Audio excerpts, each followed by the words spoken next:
Ma'am साहब, मैं आपको बच्चा दे सकता हूँ।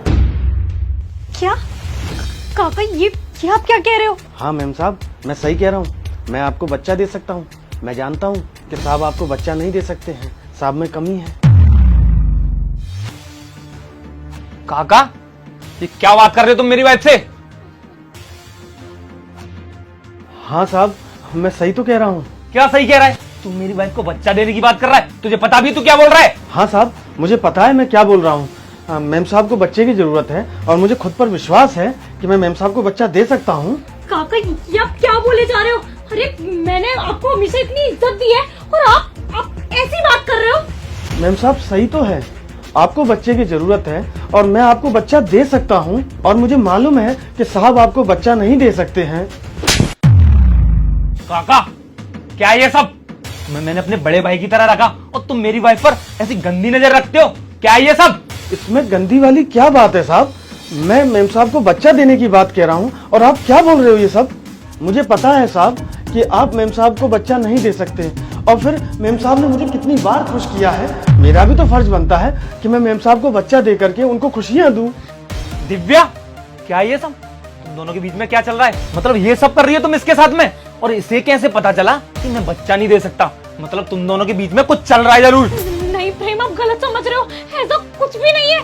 पता नहीं क्या बोले जा रहे हैं। बोल तो रहा है वो कि तुम उसे खुश करती हो, तो उसका भी फर्ज बनता है। वो तो सही बोल रहा है। तुम ये सब कर रही हो मेरे पीठ पीछे। मैंने ऐसा कुछ भी नहीं किया। आप भगवान के लिए मेरी बात का यकीन करो।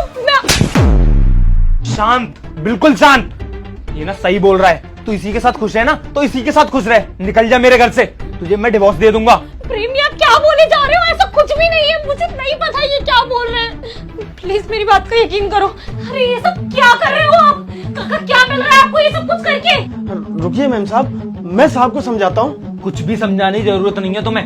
मैंने तुम्हें अपने घर में अपने बड़े भाई की तरह रखा, लेकिन तुमने मेरी बीवी पर नजर डाली और तुझे तो बिल्कुल भी शर्म नहीं आई। घर के नौकर के साथ में ये सब कर रही है। अब तुम दोनों मेरे घर से निकल जाओ फटाफट। अरे साहब, मेरी बात तो सुनो। मैं मैम साहब को अपना बच्चा देने की बात कर रहा था जो मेरी बीवी के पेट में है। क्या? अपना बच्चा? साहब, आप लोगों ने मेरी इतनी मदद की तो मेरा भी फर्ज बनता है कि मैं कुछ आपकी मदद करूं। मेरी बीवी के पेट में बच्चा है। मैं बहुत गरीब आदमी हूं। पहले से ही मेरे पास 2 बच्चे हैं। तीसरा बच्चा मैं नहीं पाल पाऊंगा साहब। गरीब आदमी हूं और बच्चा गिराना तो पाप होता है। तो मैंने ये सोचा कि जो मेरी बीवी के पेट में बच्चा है वो मैं आपको दे दूंगा और आपने साहब गलत सोच लिया। मतलब तुम अपना बच्चा देने की हमें बात कर रहे थे, और वो सब क्या था जो तुम बोल रहे थे कि मालकिन तुम्हें बहुत खुश रखती हैं? साहब, मालकिन ने मुझे अपने बड़े भाई की तरह इस घर में रखा, मेरे हर सुख दुख में बहुत मदद की। इसलिए मैंने मैम साहब से कहा कि मैम साहब मेरे को खुश रखती हैं और आपने उसको गलत समझ लिया। देखा, मैं कह रही थी कि मैंने कुछ गलत नहीं किया है, पर आप मेरी बात का यकीन ही नहीं कर रहे थे। काका, मुझे माफ कर देना, मुझसे गलती हो गई। मुझे नहीं पता था कि आप अपना बच्चा देने की बात कर रहे हो और मैंने कुछ गलत समझ लिया और आप लोगों को मैंने इतना भला बुरा बोल दिया। काका, मुझे माफ कर देना। मैंने आपको हमेशा अपने बड़े भाई की तरह रखा है, अपना छोटा भाई समझ के। काका, मुझे माफ कर देना प्लीज। ठीक है मालिक, अब आप माफी मत मांगिए। जो कुछ हुआ उसे भूल जाइए बस। ठीक है काका। और काका, आप बिल्कुल भी टेंशन मत लो, हम आपके बच्चे को लेंगे और उसे बहुत खुशियां देंगे। क्यों दिव्या?